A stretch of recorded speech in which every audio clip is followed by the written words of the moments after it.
Welcome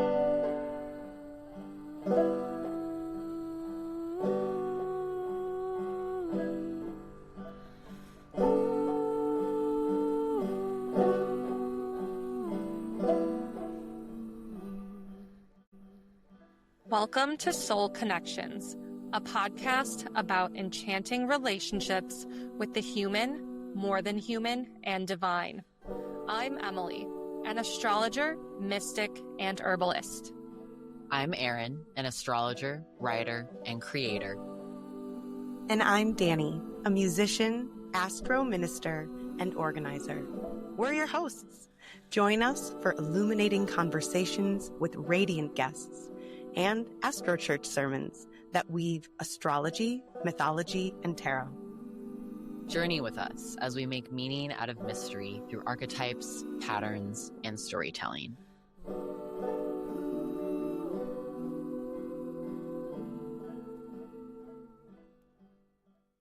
Hello and welcome to another episode of Soul Connections. I'm Dani.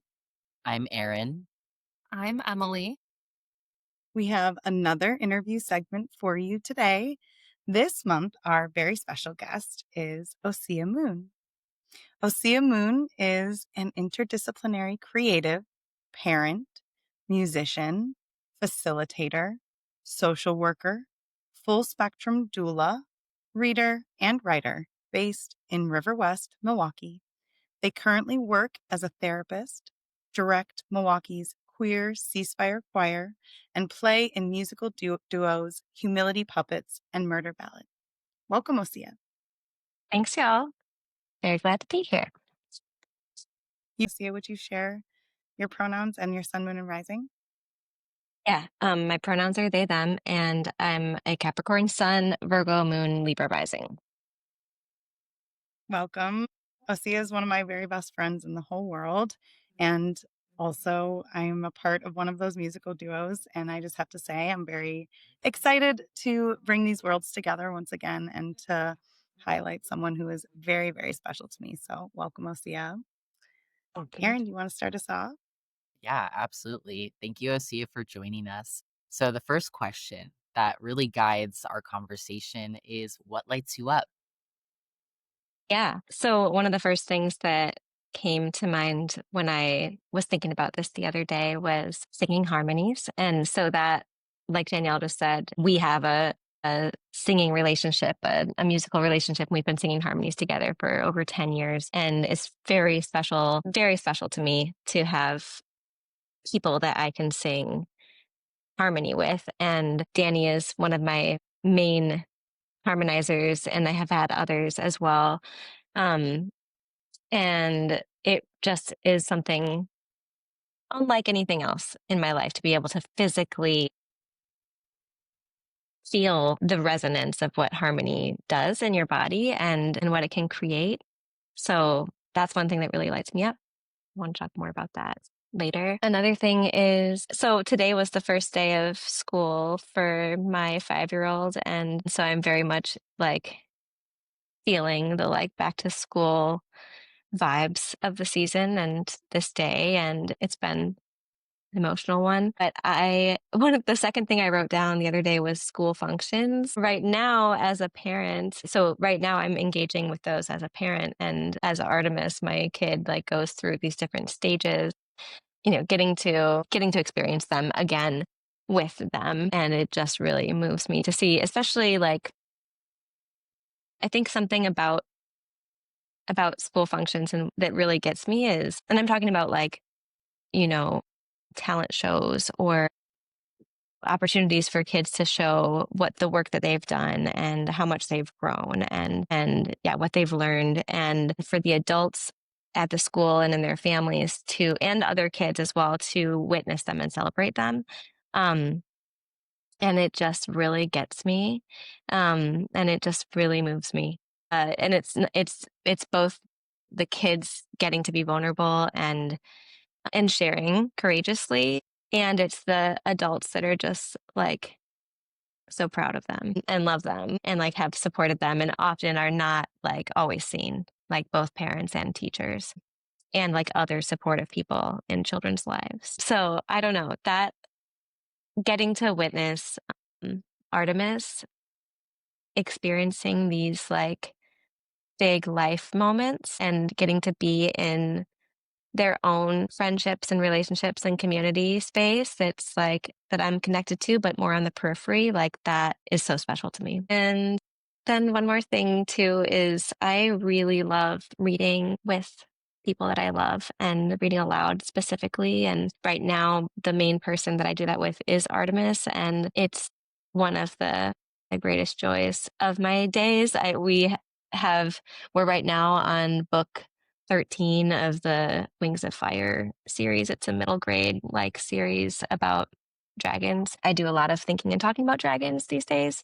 And it's been like, hundreds of hours of me reading these books and many other books too. I think one of the things I like about it is not just reading and getting to be in a book and a story, but also having sustained focus on a project together over time that we're committed to. Like we call it our book, where's our book? Do we bring our book? Artemis insists on calling it that. And yeah, that really lights me up getting to do that. Yeah, you have a lot of stuff around like relationally experiencing art and creating Mm-hmm. art with people Mm-hmm. and like enjoying each other's art and sharing art. And that kind of goes along with what you were saying in the beginning about harmonizing lighting you up, like the physical experience of that sort of relational um, art making. It's like a very physical Yeah. form of that.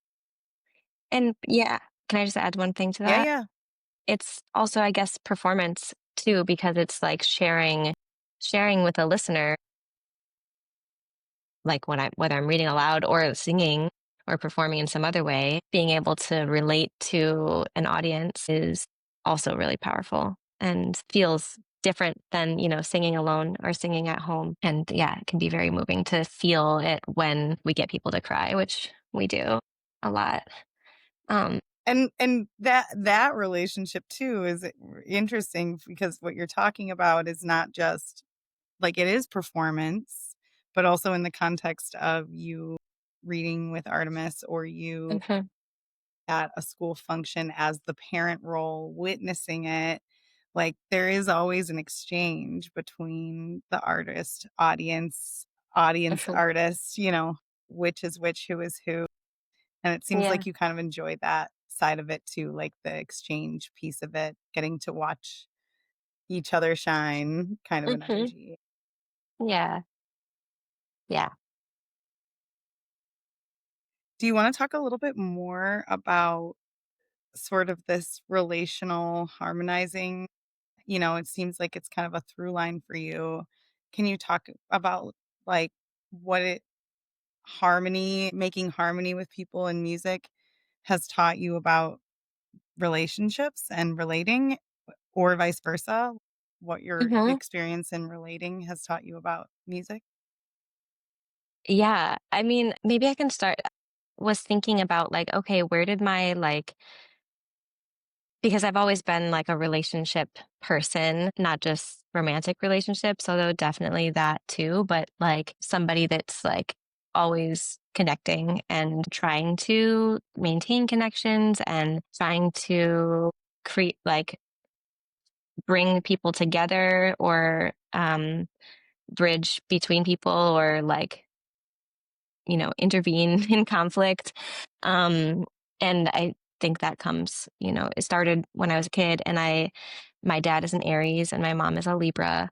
Um, and, um, I grew up between their two houses and they're very different. And, I like early on, like learned to, cover up for my dad's dysfunction or, things that I knew that my mom didn't like or was like looking out for, like, what'd you eat this weekend? Oh, lots of vegetables when I was like 2 or something. And part of that is like a thing that I think a lot of kids experience, whether or not their parents are together, wanting the people that they love and that love them to like love each other. And for there not to be discord in the family. But also just being able to, because I love both of them so much and they're both part of me in huge ways, I see the good in them so clearly, and I want the other to also see that. And that kind of tendency in me has continued in many parts of my life. And my mom was just reminding me of a sweet story that she shared about one of her proudest moments of me when I was like in third or fourth grade. My teacher emailed her and asked permission to have me be I can't remember what the title was, but it was like a lunch friend or something, because the teacher was like, Osea is a friend of everyone. And they there were kids at lunch who didn't have people to sit with and who were like not fitting in or excluded from like, groups. And so my role as a lunch friend was to like sit with them and hang out with them. And so I had forgotten, or I didn't even remember that I did that. I have been continuously in other parts of my life working to, and not always intentionally, but like in situations or in relationships or friendships, organizations where I'm like, okay, I find myself between two different people or two different groups. And somehow, oftentimes people trust me enough to let me do that and let me still be friends with somebody, even though I'm friends with the person that they have cut out of their life. That's happened to me multiple times. And that is a hard thing to hold. It's a tension, and it's not always one I'm comfortable with, but it's one that I continuously find myself in. And so I think that has something to do with harmonizing. I'm pretty sure it does. And I don't know how to relate it necessarily to the physical act of harmonizing, but I know that there's like something about the generative quality of conflict that I, as a Libra rising, like feel like I try to avoid it. I try to avoid conflict sometimes or a lot, especially with people that I love, because it makes me nervous. And when I am engaging in conflict, if it's, I don't know, like good faith conflict, it can be so transformational, allowing either for like necessary, like partings of ways or just like being able to speak the truth kind of just directly without filter, and then hopefully forging the way to a more harmonious, deeper, more sustained relationship. Yeah. I don't know where I was going with that, but yeah, the generative power of conflict. Yeah, one thing I wanted to reflect was, right, like you really do embody this very Libran energy, right? Like even this pattern that you find yourself in of literally being the mediator, right? Like the person that can be in relationship, even if there's tension for maybe two people who have had a falling out or two different groups. And here you are being that bridge, that middle. And I think there's a huge misconception in society or in culture of like just kind of in the collective that harmony is just like peace for the sake of peace. Mm. And it's like you repress your true feelings, you repress your own truth to keep the peace, right? And that's very, rooted in systems of oppression. Absolutely. But I think what Libra really teaches us, and that what the people with strong Libra placements in their charts can really model to us, is that one, Libra is a cardinal sign. And I know Dani talks about this. There's action, right? Like it's not a static sign, it's an initiatory sign. And it's because harmony and balance requires action. It's not just a stasis. It's not just it's like it's a Mhm. constant refinement and a constant balancing. And like you said about generative conflict, transformational conflict, to get to true harmony, we have to be able to be in conflict with each other. So I think it's really beautiful that that is a role that you found yourself in and something that lights you up. So I'm curious, I know you are such a relational person, and that is just, again, a huge thread of your being and your reason for being here in this timeline. And I'm curious about like, what have you learned? I really do think about like the act of being in relationship as an art form. And that is like a perspective that I feel like I've really gleaned from Dani, also as another Libra rising. Like relationship building as an art form. I love thinking of it in that context. So I'm curious, like, you're someone that's had a variety of relationships throughout your life. You've mentioned it a little bit. What are like some of these different like relationships that you've had and that you've been in? And what has that like taught you about like the art of relating to others? I feel at this moment like not so confident about um, my capacities in relationship, and like there are times when I'm like, have I learned anything? Because I sometimes find myself in, as so many people do, there's my therapist self like normalizing it for myself, but like in like patterns in relationships over and over again, and I think that's part of like my work in life is to investigate these dynamics that like I struggle with or that show up again and again for me. And so it's not about like checking off like, oh, I'm a good communicator, or like, like I'm a good partner or I'm a good parent, like that isn't, that's not what it's about. And that's never, if like I get to a point where I think that I am that, like I've failed the mission, I think. Um, because I like need to just accept that I'm also always learning, and that's okay. This is my first rodeo, but one of the ways that I like I should say, I went through a long period of time in my earlier adult life that was very like slut energy, like, I'm going to explore, and I say that without shaming myself at all, but, I'm going to thoroughly explore, what all these people, all these people that are, worlds within, each one of them.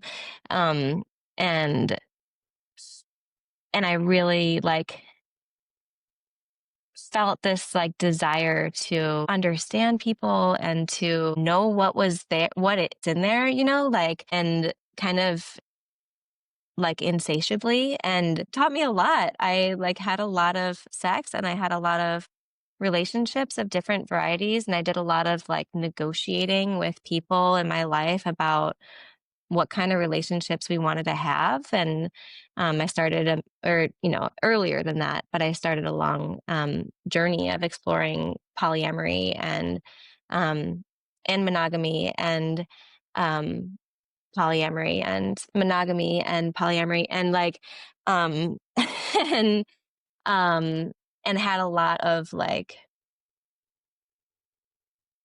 I've decided to question a lot of um, the scripts that were given around relationships and family and romance and friendship. And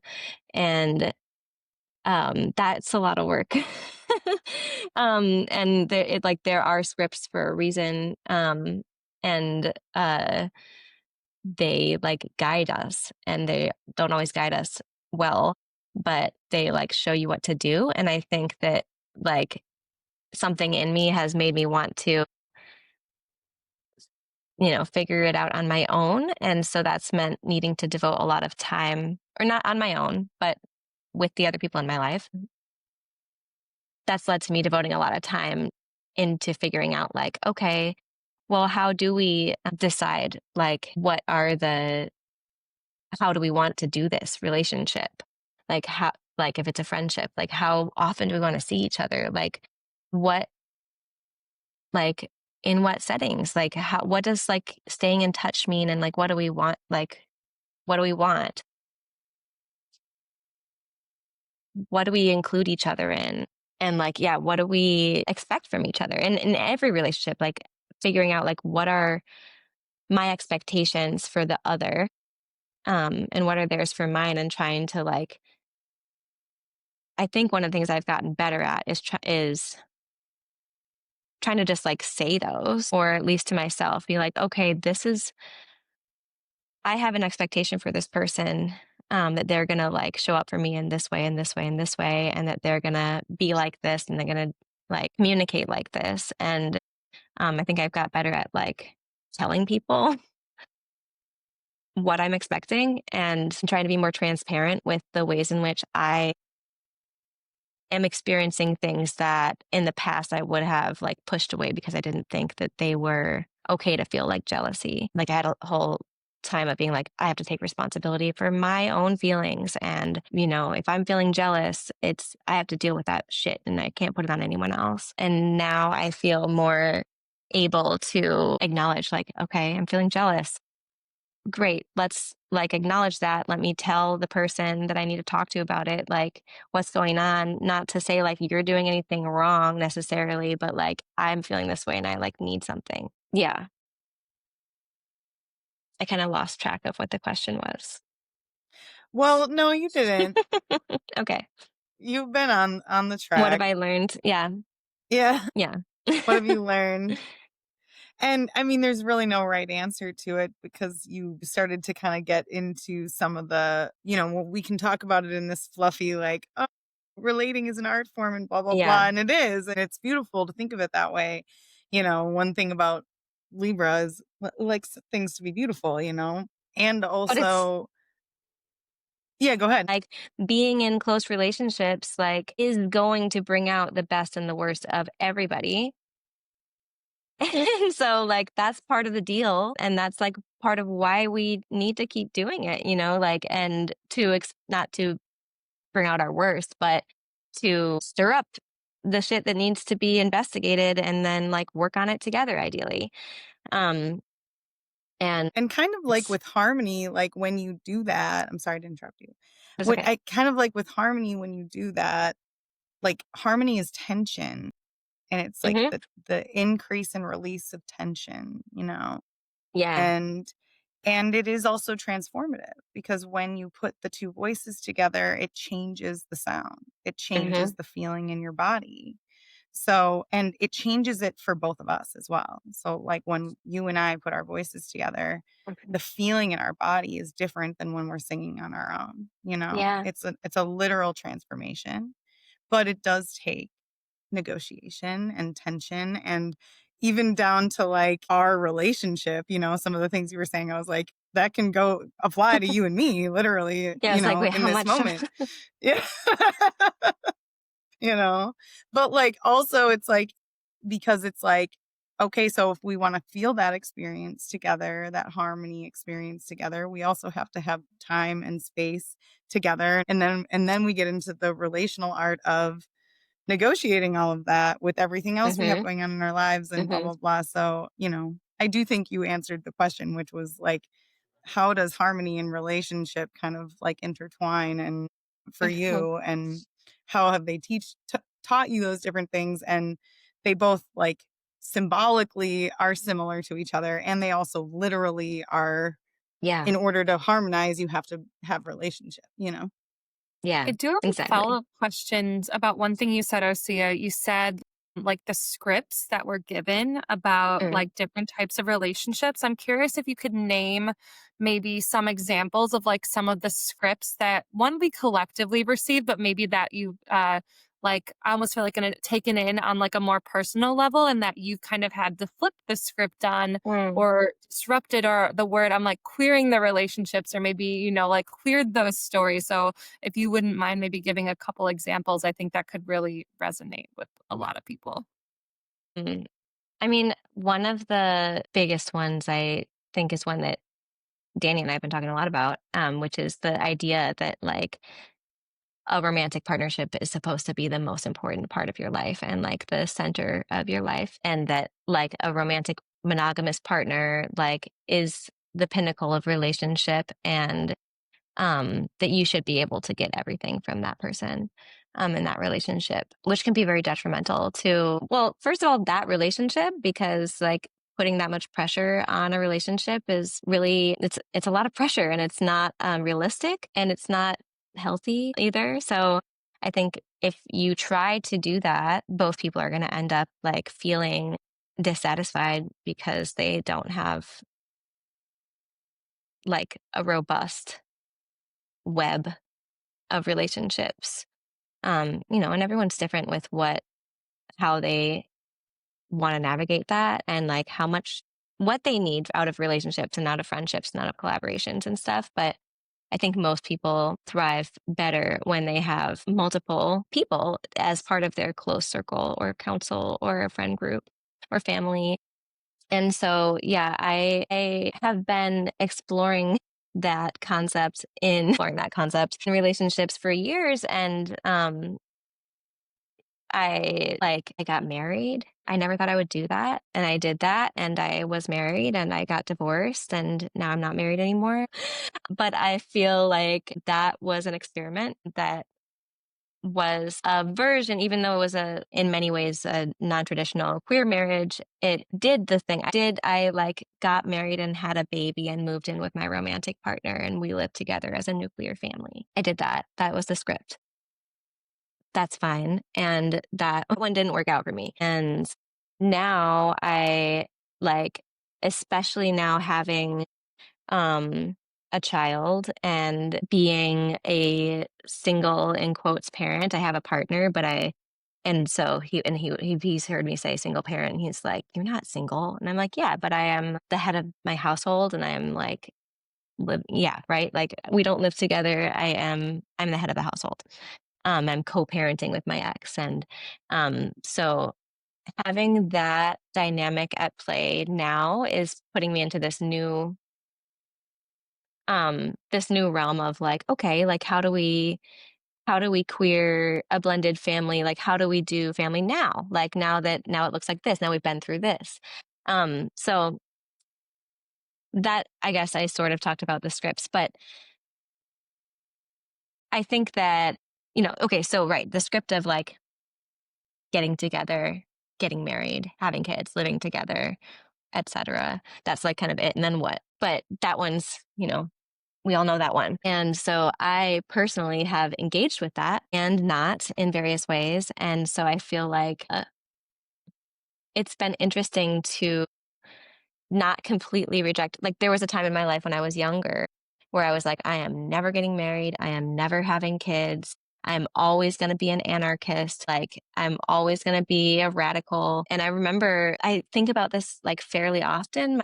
A host parent that I had in Chile when I studied abroad there, she and I would get into debates a lot about politics and about life. And that was kind of my stance on things. And we got into all kinds of politics and stuff about what's the right way to display dissent. And,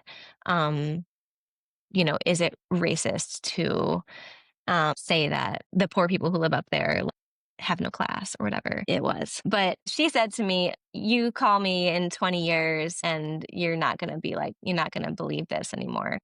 And in some ways that was true, because I did decide I wanted to be a parent and I did get married. And in some ways, no, I'm more radical than ever. And I that's not going to change, I'm realizing. But so it's been interesting for me to be like, oh, I'm not totally rejecting the cultural norms and I'm not totally taking them on. And that is a continuous balancing act for me to figure out okay, why am I doing this? Am I doing this because it's what I want and because it's the best thing? Or am I doing it because I think that it's the best thing and I've been told it is? Is it a little bit of both? And so, yeah, it's an interrogating and a constant questioning that has to happen when engaging the scripts.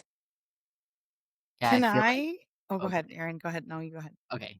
I appreciate that reflection about how it I think a lot of people think of it as a pendulum where it's we're either engaging it and we're doing the script and we're following it without questioning, or we're completely rejecting it. And I like that you're sort of well, it's sort of in the middle and it's all about nuance. Sort of things can shift and change and evolve as you grow older or have other experiences. And a question that I was thinking a lot about is, as a fellow earth sign, when things are up in the air or fluid, it can feel overwhelming. And so I'm curious, how do you ground yourself? Do you have, is it art? Is it music? Do you have specific practices that help you stay centered and connected to yourself? Because what I'm really hearing is that it's more about that consciousness and that intentionality and figuring out what is it do you really want or care about in the context of we're in a society and we learn things and other people have agendas. So what are your grounding practices? Thanks for that question. I just had therapy earlier and I was like trying to figure that out sort of. I have practices that I know work for me, and lately I've been struggling to make space for them, and that's been feeling really bad. But I think now that summer break is over, I can hopefully, my intention is to, and it's all written down here in my notebook, is to make space every day for the things that my studio space, which is so writing is one of the things that grounds me and has been a part of my personal practice for a long time.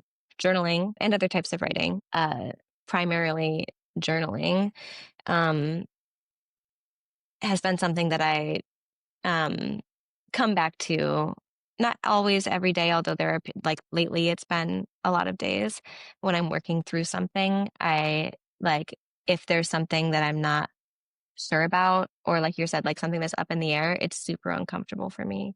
I like to know what's going to happen. um, and yeah, I've just learned to laugh at myself about that, but it's true. But when I'm like in that discomfort, journaling and is part of my practice. And I've been a part of a writing group since spring 2020. My teacher's name is Miriam Hall, and she teaches contemplative writing. She's based in Madison, and I've been in one of her groups online since spring 2020, which is when I had Artemis. I had Artemis in February of 2020. So I like Artemis's whole life, I've been engaged in this writing group, and it's been very special and very important to me. And I have since started facilitating my own contemplative writing groups, and I recently created a therapy group that used that modality as one of the things we did together, an anti-fascist group of writers.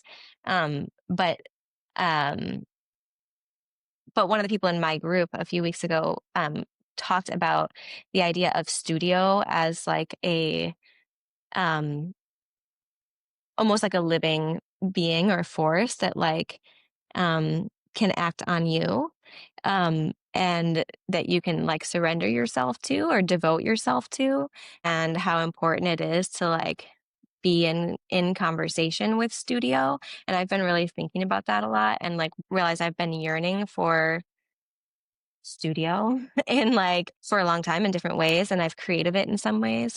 For me, what that means is like space, uninterrupted space by myself, go inside and explore like what's happening in there, and to let it come out in the form of writing or singing or songwriting, although that's one I'm trying to crack open more. That's been hard for me, but or movement or like going outside and connecting with nature. But I think something about the solitude and being in connection with myself through art and expression and nature, that is like studio for me. And it can also be like doing a crossword or a collage and like having tea like in my bed. Those things are really grounding for me. Or like reading a book. I just finished The House on the Cerulean Sea by TJ Klune. And it was, have any of you read that? Highly recommend.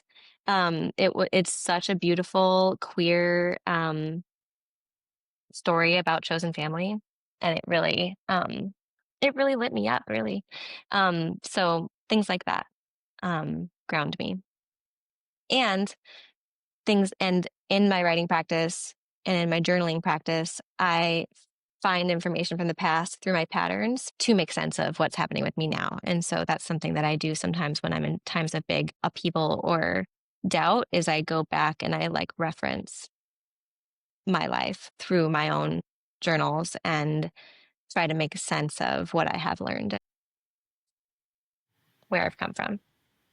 It's really interesting. That's a really good question, Aryn, and super important for Ousia, I feel like, because, as soon as you said that, I was like, their journal, their lists, like they make a lot of lists. They make a lot of, that kind of thing. Yeah. But one thing that's interesting about you, Ousia, and we talked about this with like the relational stuff and performance and art. Like, I know you have a really deep connection to snakes, and you have had snakes in your life, and you have snakes tattooed on you on both of your shoulders, and there's this transformational like through line through your life. Like, you have been many different forms, throughout. Even in the time I've known you, you've been in many different forms. So can we move to talking a little bit about transformation and transition and what that means for you and kind of the role you play in that area of life? Yeah. Because you're a doula, you're a therapist. So you have a lot to do with transition and transformation.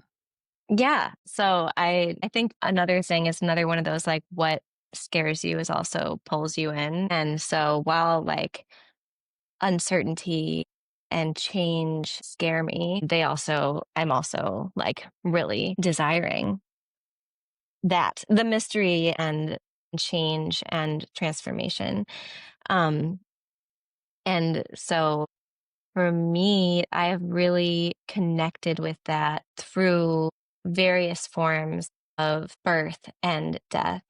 And that I think one of the early experiences that I had connecting to this was when I got pregnant for the first time when I was living in Chile accidentally. And I was living in a punk squat with a bunch of like dirty anarchists and was in a volatile relationship with an Aquarius um, and various other relationships. And I had an herbal abortion while I was there. And it was hard. It was a hard, I was not doing that great in my life at the time. I was not like a volatile time in my life, but that experience of being pregnant and having an abortion in a place where it was criminalized at the time and in a way that was, self-managed, really changed something in me and changed something in the way that I related to my body and my like reproductive potential, and as well as my own like self-determination around my own body and a feeling of like, this is mine. And I um and I want to be like actively choosing what I do with it and how I live my life, as well as thinking about like, do I want to have a baby someday? Um and and then later I had another abortion in the US, and had that experience in a different way again. And a couple years later, I got no, around that same time, I found out that I carry a gene called BRCA2, which it puts me at a much higher risk for different types of cancer, including breast and ovarian cancer. And um, I was confronted with my own mortality in a way that I hadn't been before. This was in my early 20s. And so I kind of had this somewhat unusual experience of having to think about my risk of death or my risk of cancer regularly for a long time now. And in conjunction with these choices around like preventative care and surgeries and screenings and like my own decision making around my family building and like having children or not. And then I, of course, had Artemis a few years later and became a parent. And while I was pregnant, right before the pandemic, like started my egg started cracking, and I was like, I don't think I'm cis. Um, and that came through like both the isolation of the pandemic time or the, early quarantine time, like so many people in the like 2020 trans cohort, but also my experience in my body as a visibly pregnant person, dealing with the way that I was feminized and uh controlled and intruded upon by lots of different people, including strangers on the street who thought it was appropriate to talk about my body and tell me what I should or should not be doing or touch me. It made me so angry. And I just felt this like deep discomfort and anger. And realized that that went beyond feeling just like what I think a lot of people experience with that, even cis women, which is just like, don't fucking touch me. But also it was like, oh, I think I don't like that other people are like so intensely gendering me as a mother. So yeah, I would say my like realizing that, and now I'm like, okay, I'm trans. I'm not just not cis, I'm actually trans. But my journey to that has been like really wound up in my like reproductive story. And I became a birth worker after having Artemis, or while I was pregnant. I like became a doula, and then I studied to become a postpartum doula and an abortion doula, which is where my focus was caring for people who were considering having an abortion or had one or wanted to process one from the past, as well as for people who were newly postpartum from having a baby and becoming parents. That time, all of those transition times are so sacred to me.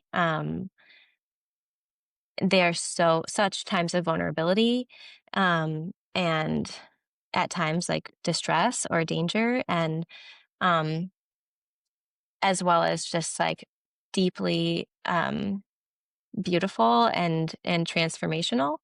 And I felt called to care for people going through those times. And that has definitely come from my own experiences and just what I've seen and witnessed counseling people on the All Options talk line, where people called about things related to abortion, pregnancy, and parenting and adoption. And people in my life and my clients, and now my therapy clients, felt called to, care for people who are in it, in the fucking goo of metamorphosis or transformation that's like incredibly messy and vulnerable, and paves the way for like the next, like your next life, like your next version of yourself.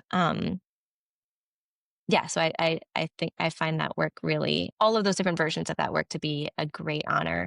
Recently humbled and honored that right now in my work as a therapist, that people trust me enough to show me some of themselves as they're going through uncertain or hard times.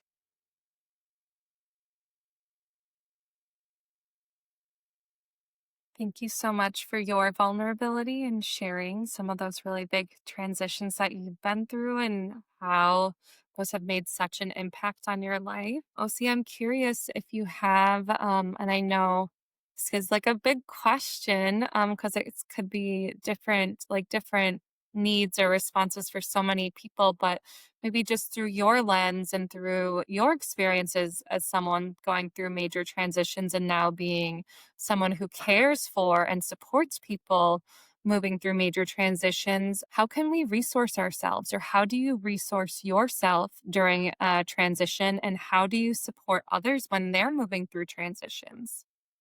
Mm.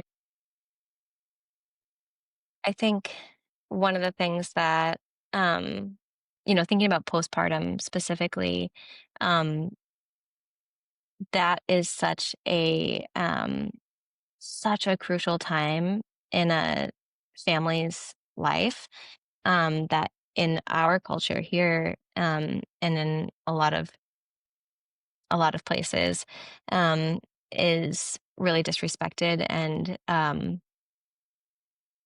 neglected. So one of the things that I have tried to do, both as a postpartum doula, um, well, specifically that, and in just talking to people about um, what to prioritize when going through a major transition like giving birth or ending a pregnancy, is to prioritize rest and to give it time if possible. I mean, it's not always possible for people living under capitalism to take the time that they and their bodies and their family and their baby deserve. So there's that. So that part of that is also just being like, okay, well, I'm a social worker, I have a sociological, imagination. I can see there's systems at play that are, making it hard for us to um, thrive. And so not, acknowledging that is important, especially because I think a lot of people feel shame about, think about parents. So many parents feel shame for having to work, period, and for not being there for their children as much as they feel that they should, or they wish they could be, or their kids want them to be. And so in part too, that's just giving yourself grace of understanding that like we are living under an oppressive system, many oppressive systems, and I'm trying not to take on the like weight of the societal sicknesses that exist. Um, like not taking that on personally. In addition to like the burden of like having to work to earn a living. So yeah, I went on a tangent there, but yes, that. And then also, yeah, prioritizing rest, not trying to like rush to come out the other side, which like I need to tell myself too.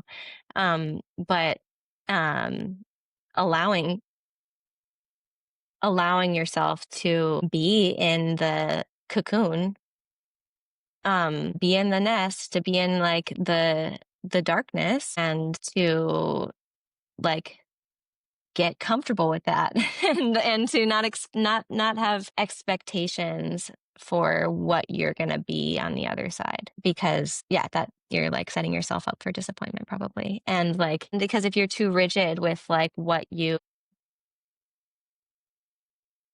want for the future, then you close off opportunities for what could be. And just like eat a lot of food. Like eat a lot of food, like listen, like let your body. This is not just for postpartum. Like a lot of the lessons for postpartum I feel are relevant for various times. Deep grief, times of gender transition exploration, or like surgery, all kind, just like dealing with what the fuck is happening in our world right now. Like we're going through a massive like death experience right now collectively, and it's fucking painful. And like we can't be expected to just like be normal or be like productive or like functional all the time. But where was I going with that? I'm so neurodivergent too. That's the thing. You're making sense. You're Okay. making all the sense. Yeah. It's funny because Venus rules Libra, and we've been talking a little bit about Libra, and we'll talk more when we get there to your chart. But Venus rules Libra. It also rules Taurus. And I think of Venus as being like pleasure and comfort, especially as ruler of Taurus, which is an earth sign about like fertility and life and all that kind of stuff. And it's funny because I feel like in Libra, like Libra gets this rap sometimes of like needing to make everything peaceful and nice and blah, blah, blah. But like actually the experience of that is extremely uncomfortable all the time. And so it's like earlier when you messaged me and you were like, I don't know if I'm ready to like jump on the interview right away. I'm like, that's okay. Like, and because you said something like, I'm not feeling very Venusian or very harmonious right now, And I was like, Venus was also a god of war. We have to remember that. Like Venus, like there is discomfort in creating, in moving through things. And it sounds like what you're saying as far as like resourcing yourself to move through a transition is whatever you have control over to make your physical body as comfortable as possible, do that and be as graceful and gentle and give yourself all the comforts that you can, because it is an uncomfortable experience. Like transition is an uncomfortable experience, and it can be beautiful and it can be awesome, but it also is very uncomfortable. Yeah. Yeah. Yes. And right. Like our bodies are necessary for both like holding our life, like being our vessel for life, as well as like caring for children or like working or like fighting fucking fascists. Like we need to be taking care of ourselves and doing what like Lindsay Mack calls like chop wood, carry water. Like also like sometimes I think it can be really overwhelming. I can get really overwhelmed with like, there is so much that I need to I feel that I need to be doing, both in my personal life as well as like how to address like what's happening collectively. And I need to be engaging that like part of me that's like, you need to be doing, these things. And also like I need to be chopping wood and carrying water, which means doing what's in front of me, which could be the fucking dishes or like, making lunch, and so I think that's important too, to sometimes just like it's very valuable to do what might be seen as a mundane activity that's also like in service to your life and to your like ability to contribute. Yes. So, Ousia, you direct the Milwaukee Queer Ceasefire Choir, and I would love to hear more about this project. What is it, and why did you start it? Yeah. So my friend Sevan, who's another local creative and important friend of mine, we had been talking for a while about starting a queer choir, and both of us are singers and queer parents, which maybe isn't relevant, but maybe it is, and really um wanted to bring together queer people to sing together because there's been such a rich history of that happening um throughout history, and we didn't have access to choir here. And so we've been talking about that for a while, and it was on my mind. And then October 7th happened in 2023, and Israel escalated their genocide on the Palestinians. And um, in figuring out how to support in some way Gazans, my partner Sean and I had organized a fundraiser show for the Palestinian Children's Relief Fund. And kind of at the last minute, like a week before the show, I was at another local show and I was inspired by the singers harmonizing. And I was like, oh, fuck, we need to do a choir. And I was like, okay, like, let me email 60 singers that I know in Milwaukee and invite them to sing a couple of songs. And so I got a group of people together that week, and we learned the song Ceasefire by Adrienne Ray Brown that she like put out into the world as an offering and invited other people to sing. And so we learned that song and we also learned part of the song God Bless Our Dead Marines by Silver Mount Zion. That was the start of it. So we did that fundraiser show, which was really special, and a lot of folks from the community came out, um, and then we had a candlelit circle, outside on Center Street, and sang those songs, and um, it felt really powerful. And afterwards, everyone was like, "When's the next one?" And I was like, okay, I'll get back to you.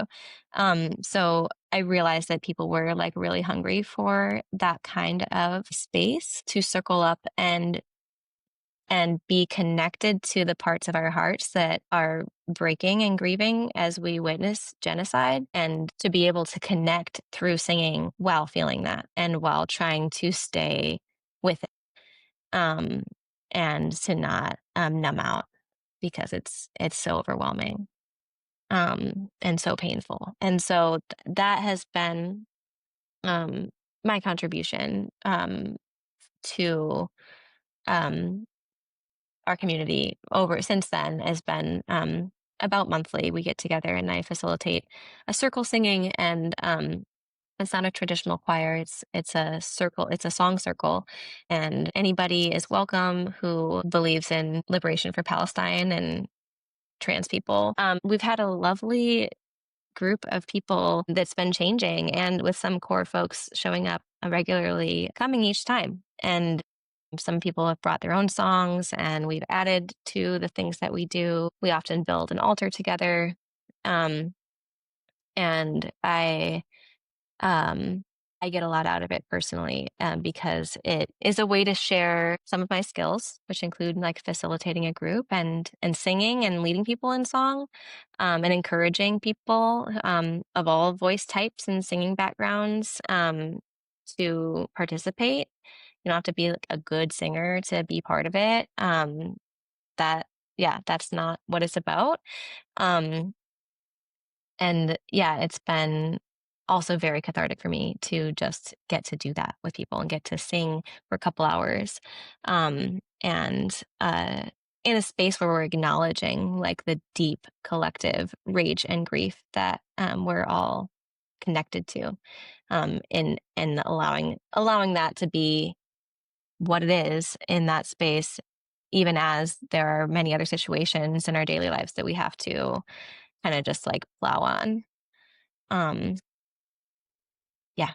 So I feel really grateful and proud that we have this group, and I'll continue to facilitate it as long as it seems like it's offering something positive. And I have been the one to call the meetings and to lead, but it's been a group effort. It hasn't just been my project. There's people who have been supporting in every step of the way and showing up and making it happen and encouraging me too. So yeah, it's not my thing.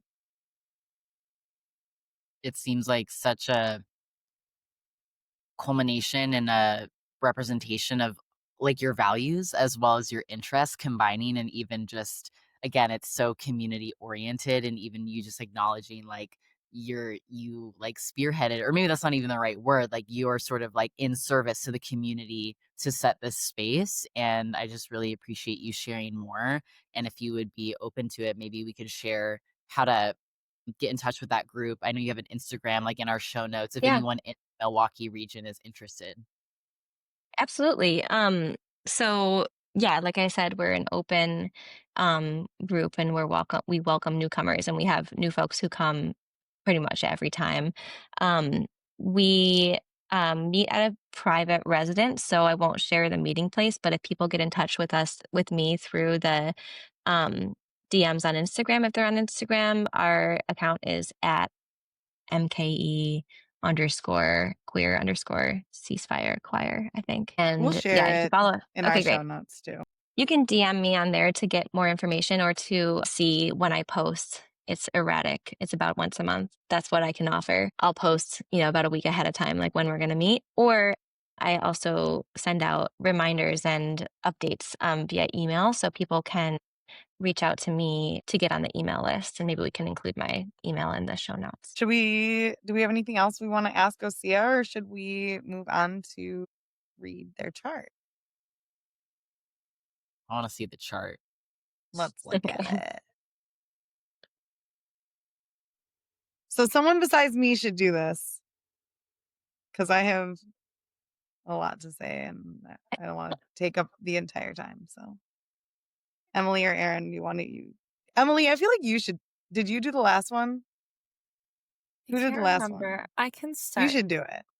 Okay, great. So if you are able to visually see the chart, if you are able to access the video, and if not, I will describe what I am seeing. So we have a birth chart, which is a 160-degree wheel with 12 houses and 12 zodiac signs and planets and different points in the chart. So when I'm beginning, I think it's always great to start and kind of orient ourselves with the ascendant or the rising sign. And so we can see here that Ousia has their ascendant in Libra. So they are a Libra rising, and that is at 20 degrees of Libra. Very notable in the whole sign system. Ousia has Jupiter in Libra, Jupiter at 14 degrees of Libra. So about 9 degrees away from their ascendant. However, whenever anyone has a planet in the first house, they really embody that planet's essence. There's like an integration of self and body with a lot of the archetypes and essence and stories of that planet. And so Jupiter and Libra, I want to spend a little bit of time here. Sia and I were not born far, like in time, we were not born we're only a couple months apart. And so I also have this placement, and Ousia, I think it's like taking the Libra archetypes that we've been talking about, the diplomat, the mediator, right? Like at the beginning of the interview, Ousia talked about being that person that has been kind of in the middle, and which is like the middle is that like that messy middle is like a transitionary space, a Yeah. liminal space. So it kind of just weaves all these threads together. But like you have been able to be that middle person to relate and be in the tension and be in just the relation dynamics of being in relationship with many different groups of people, and even with people who you have close ties to that maybe have lost touch with one another. And so like if we think of all those Libran archetypes, you know, the art of relationships, beauty and art as justice, making the movement irresistible, art making the movement irresistible, you know, queer ceasefire choir being this beautiful space for song and singing and feeling collectively, all feels very Libran to me. And then you take Jupiter there, which is the planet of expansion and growth. And I think Jupiter kind of will maybe amplify the like archetype of that sign. And so you really embody this justice and just relationship tending and stewarding so grandly in your life. And right, like really being someone who lives in like alignment with your values and like embodies those and like creates space and relationships and like is willing to experiment to figure out those through the relationship context. So that really stands out to me. I will also point out Ousia has a Capricorn stellium. So this is down at the base of their chart in the fourth house. Ousia has a Capricorn sun. They have their IC, which is the root of the chart, is in Capricorn. They have the Neptune and Uranus conjunction at 18 degrees of Capricorn, and they have Mercury at 15 degrees of Capricorn. And what came up when I was thinking about your Mercury being in the fourth house and your connection to contemplative writing and like Mercury being a planet of writing, of communication, and how like I think of the fourth house, it's home, it's foundation, it's lineage, but it's also like our most like it's the most private part of the chart. It's at the root of the chart, right? It's like how you root yourself. Um and it's like your when Aryn asked, how do you ground? How do you center? You said through really like this writing practice, which like I completely resonate with and like completely align with you on that. I haven't really thought of it as contemplative writing, but I'm like, that's what I do in my morning pages. That's like my sacred tool. You have a Virgo moon, I have a Gemini moon. So this Mercury in the fourth house is the ruler of your moon, and those mercurial moons like to connect with the inner realms and like you said, like I think just to really root yourself is like this Mercury in Capricorn is like it's just such an intimate part of the chart and how you resource and root and really commune with yourself. And then because it's Capricorn, you said, you know, you need that solitude, that studio time. Um and these planets, your sun and your Mercury, like in Capricorn, need that solitude and that studio for yourself to really connect and feel rooted. And then we'll point out a few more planets, and then I'll toss it over to my lovely co-host. So you have Venus in Pisces in the sixth house, this lovely exalted Venus, which is the ruler of sign, your chart ruler, we would say. So this Venus in Pisces in the sixth house is hugely influential in your chart and in your life and really adds a lot of expansiveness and beauty and benevolence and just this like deep, like I just think of that like I don't like love as like the source of all, like this love that's like so grand and so big and like that is like your love for justice, your love for being in the mess of relationships and being in relationship with others. Like it's just so expansive. And then your moon here in Virgo house. So I'll pause there and see who wants to chime in. Thanks, Emily. I made my clients do morning pages in our writing group. Sorry, go ahead.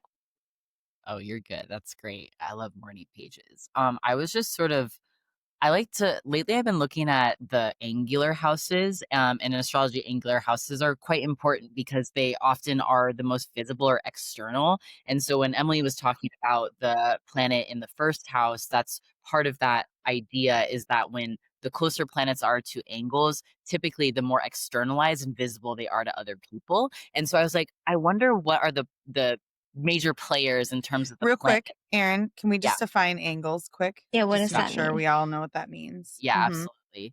So angles are, when I say angles, I'm talking about the angular houses. So this is the first house, the fourth house, the seventh house, and the 10th house. Visibly in the chart, Emily's pointing them out. We have the AS, that's for the ascendant, which is in the first house. We also have the IC in the fourth house, the DC, the descendant, in the seventh, and the MC, or the midheaven, in the 10th. The MC and IC have Latin names that they're named after. As an orientation, if we look at the ascendant and the descendant as the horizon, the ascendant is the sign that's rising when you're born, and then the descendant is the one, like, what is the word? Setting? Sun setting, yeah. Descending. Yeah, descending. The MC is the midheaven, that's the zenith, so that's high noon, and the IC is midnight, so darkness. So even if we think about the chart as literally a representation of the sun's moving, so thinking about that, the angular houses are important, and I'm saying they're important in the context of the externalization. I think the other houses are also important, and depending on where planets are in people's charts, certain parts of that, of the sky, are emphasized, or they might embody that or feel more called to do that. I'm noticing in your chart, there's planets that are hanging out by the ascendant. You have Jupiter there. In your fourth house, like that darker part of the chart, you have like your sun and Mercury, and also a really nice Uranus Neptune exact conjunction. That's really cool. And even in your midheaven, you have Mars there. And so these areas are more pronounced. And it's interesting to look at like the planetary rulers of that. So, we mentioned Venus in Pisces ruling your chart. That's because Libra, being the ascendant, Libra is traditionally ruled by Venus. I was looking at your midheaven because we've talked a lot about the kinds of work that you've done and like the legacy and the things that you feel like really called to pursuing. And in astrology, midheaven could literally translate to someone's career, but that's not always the only way that it can manifest. Like oftentimes midheaven is like, that's what you want to be known for. Like at your funeral, people be like, Ousia was the person who brought us together and like nourished our spirits, and like your midheavens in Cancer, like, of course. And so you have that like lunar vibes, that lunar ruling. And Emily briefly mentioned that Virgo moon in the 12th house in whole sign. And I know in Placidus, I think it was like in the 11th, which is interesting to like look at. I feel like both of them make sense. The 12th house to me is like you're someone who's taking in a lot of subconscious information. I feel like lunar 12th housers tend to like be able to tap into the emotions of the collective, and that could be easily overwhelming. Also, it's in Virgo. Virgo's constantly taking in information, filtering it, sorting through it. Like literally Dani is like doing this motion with her. You're putting it in different directions. And I think that people with that instinct, that like deeply tapped in subconscious nature, are really good at anticipating what people need, providing space for what they need. But also there's that tendency to be like, I think it's easy to get lost in it. Like, how could you not? Like when you're taking in so much information. And so just looking at that Capricorn in your fourth house, I so see the journaling, the like maybe even like being by yourself, or like at least, as much as you can being a parent, having that time for yourself is so important so that you can continue to nourish your community, your child, like everybody else who benefits from that. And so, yeah, I'll pause there. There's so much more to say, but those are just sort of things that were coming out for me. Thanks, I Aryn. love it. It's so interesting too, looking at it whole house, because I usually look at it Placidus, and it does make so much sense in this way too. The one thing I really want to pull out, that I want to pull out in this moment, is Aryn kind of touched on it, but this Mars in Cancer, so important for who you are. I remember when Artemis went to school last year for the first time. And I was like, and I was talking to Emily, who also has a Mars in Cancer placement, about this because I was like, man, Osea is reminding me of my mom. Like how you were just like you had some sort of conflict with someone or something like in the school around Artemis's care, and you just were like, absolutely not, and you were very Martian about it, very like, I'm coming in here. And you were Libran too, like you were Venusian too, Venus has got a war too, but you also like you directly took it on head on. You took that responsibility.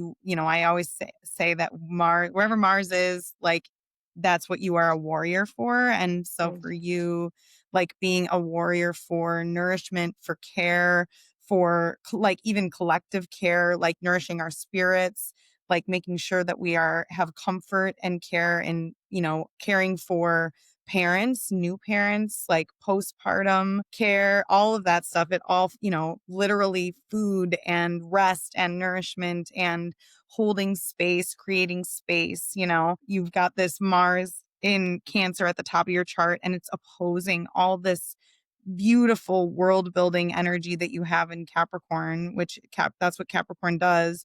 And Capricorn in the fourth, like that's literally like, to me, like building the space for this Mars in Cancer to do its work, and I mentioned my mom, like, why does this remind me of my mom? My mom, anytime a teacher was being unfair to me, she's a Libra rising. My mom is Libra rising with a Cancer sun and Mars in her 10th house. And I looked at my mom's chart. I was like, and I looked at your chart and I was like, oh, I see this Mars in Cancer connection of like, again, it's a warrior for like taking care of the people that you love and the people in your community and the people around you.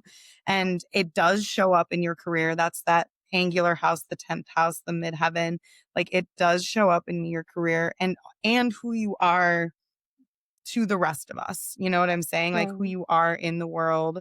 We can see that, again, even with Ceasefire Choir and prior to that, activism that you've done, et cetera, like it's all with this impetus to protect and care for the most vulnerable and provide nourishment for everyone around you that you love. And it's all guided by this. I love what Emily was saying about this like bigger form of love, this Venus and Pisces, like bigger form of love, like love as justice, love as like a universal love. I have love for all of the children in the world, all of the children who are being mistreated and experiencing violence at the hands of empire. You have the capacity and the space to consider them in, alongside of the people that you're very close to. And so, yeah, I just think that's a really beautiful relationship between the Mars at the top of the chart and the Venus ruled, rising, Venus and Pisces ruled rising, as well as your Capricorn stuff that grounds you out. So, yeah. Thank you. I just think people are, can I just like add to that? I think it's foolish and short-sighted to limit your love to what's yours, in quotes, like if we're only protecting, our people, our family, our child, like we're not actually protecting, that's not love. And you're cutting yourself off from your humanity and also putting yourselves in danger too, because we're all connected. So yeah, I gotta claim the children of the world. They're our children. Beautifully said. Any other additions for Osea's beautiful birth chart? Great. Well, I think we can segue. Osea, I'd love to ask you, this has been such a beautiful and just so interview, just full of heart and full of vulnerability and that expansive love that you have for all. It has really come through in this interview, and I'm really grateful for you being here. Are there any final messages or anything you'd like to share and leave our listeners with? Mm.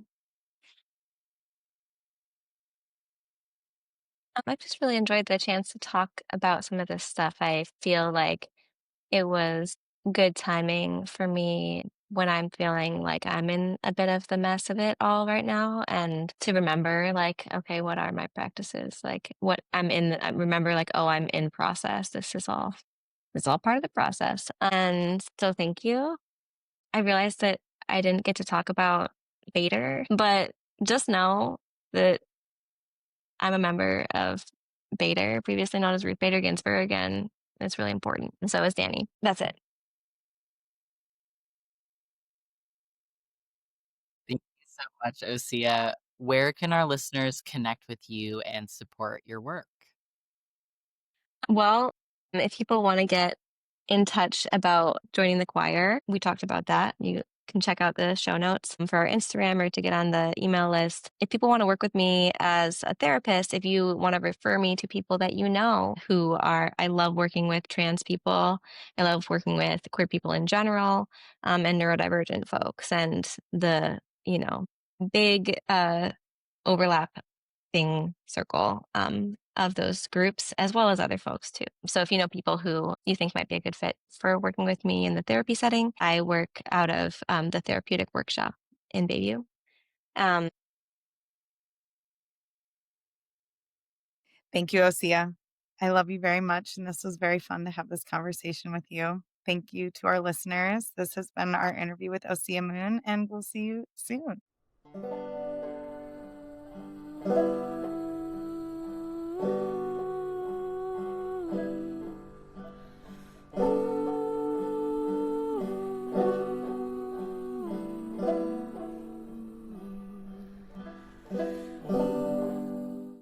Thank you so much for listening to this episode of Soul Connections.